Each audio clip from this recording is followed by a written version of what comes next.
आजादी का अमृत महोत्सव।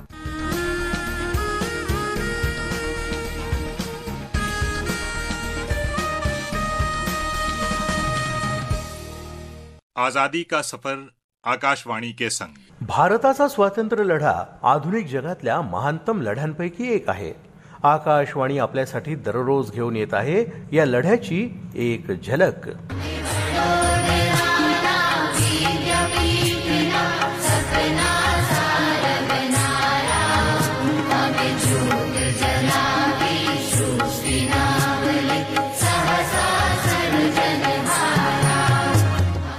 आजच्या भागात आपण सयाजीराव गायकवाड तृतीय यांचं स्मरण करत आहोत। त्यांचा जन्म 11 मार्च 1863 रोजी झाला।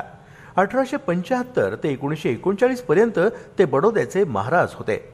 महाराज पदावर विराजमान झाल्यानंतर काही महिन्यातच त्यांनी मुलींसाठी 8 शाळा सुरू केल्या। 1881 मध्ये त्यांनी महिला शिक्षकांसाठी एक महाविद्यालयही सुरू केलं। त्यांच्या कार्यकाळात बालविवाह प्रथेचं समूळ उच्चाटन करण्यात आलं, तसंच विधवा पुनर्विवाहाला कायदेशीर परवानगी देण्यात आली।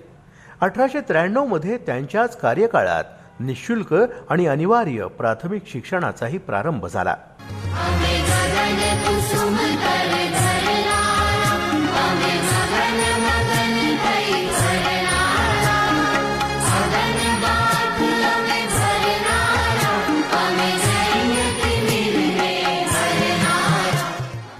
महाराज सयाजीराव यांच्या कार्यकाळामध्ये त्या काळातल्या सर्वश्रेष्ठ प्रतिभावंतांना पुढे येण्याची संधी मिळाली। चित्रकार राजा रविवर्मा हे त्याचं उत्तम उदाहरण। राजा रविवर्मा यांच्या चित्रांचं पहिलं प्रदर्शन वडोद्याच्या राजवाड्यातच भरवण्यात आलं होतं। सयाजीराव गायकवाड यांनी डॉक्टर बाबासाहेब आंबेडकर यांच्या परदेशातल्या शिक्षणासाठीही मोठं सहकार्य केलं। महात्मा ज्योतिबा फुले यांनाही वित्तीय सहाय्य सयाजीराव गायकवाड यांच्याकडून केलं जात होतं।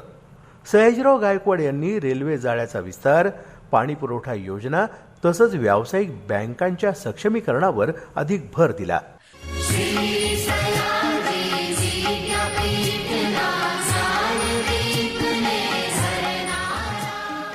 लोकमान्य बाळ गंगाधर टिळक यांचंही ते समर्थन करत।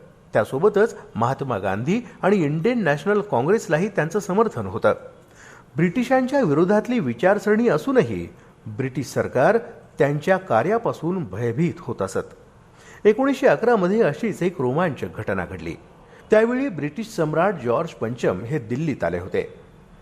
ब्रिटिश सम्राटाकडे पाठ करून बसल्याबद्दल ब्रिटिश सरकारनं सयाजीराव गायकवाड यांची मोठी टीका केली।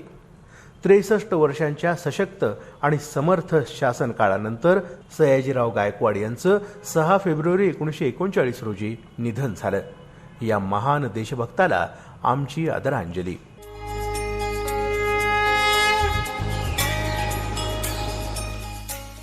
स्वतंत्रता सेनानी चंद्रभानु गुप्त यांचंही आज आपण स्मरण करत आहोत। आज त्यांची पुण्यतिथी आहे। चंद्रभानु गुप्त यांचा जन्म 1902 साली अलीगड इथं झाला।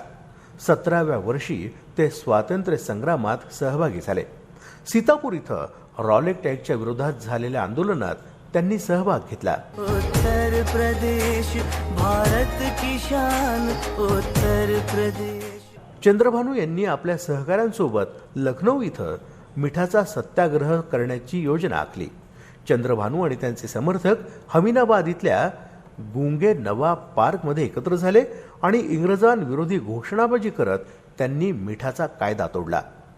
पोलिसांनी त्यांना अटक केली। त्यांच्या विरुद्ध खटला चालवल्यानंतर त्यांची तुरुंगात रवानगी करण्यात आली। स्वातंत्र्य प्राप्तीनंतर ते 3 वेळा उत्तर प्रदेशाचे मुख्यमंत्री झाले। चंद्रभानु गुप्त यांचं 11 मार्च 1980 रोजी नवी दिल्लीत 11 मार्च हा दिवस मदनसिंग मतवाले यांची जयंती म्हणूनही साजरा केला जातो। त्यांचा जन्म 1925 साली हैदराबाद प्रांतात झाला। त्यांनी देशाच्या स्वातंत्र्य लढ्यासोबतच हैदराबाद मुक्ती संग्रामातही सहभाग घेतला होता। आर्य समाजानं हैदराबाद प्रांत मुक्त करण्यासाठी आंदोलन सुरू केलं। या आंदोलनाला मिळालेल्या यशामुळे मदनसिंग प्रेरित झाले आणि हैदराबाद मुक्ती लढ्यात ते सहभागी झाले। 14 ऑगस्ट 1948 रोजी मदनसिंग यांनी आपल्या घरावर भारतीय तिरंगा फडकवला। हैदराबाद प्रांताच्या पोलिसांनी हा ध्वज उतरवण्याचा प्रयत्न केला, परंतु मदन सिंग यांनी त्याला कडाडून विरोध केला. क्रूर पोलिसांनी त्यांना फरफटत नेलं आणि तुरुंगात टाकलं. पोलिसांच्या अनंत यातनांमुळे मदन सिंग मतवाले यांचा तुरुंगात मृत्यू झाला.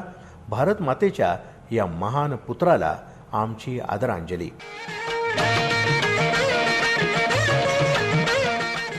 गाथा स्वातंत्र्य सेनानींची या कार्यक्रमात आज बस एवढंच. स्वातंत्र्यासाठी लढा दिलेल्या अशाच आणखी काही सेनानींविषयी जाणून घेऊया पुढच्या भागात.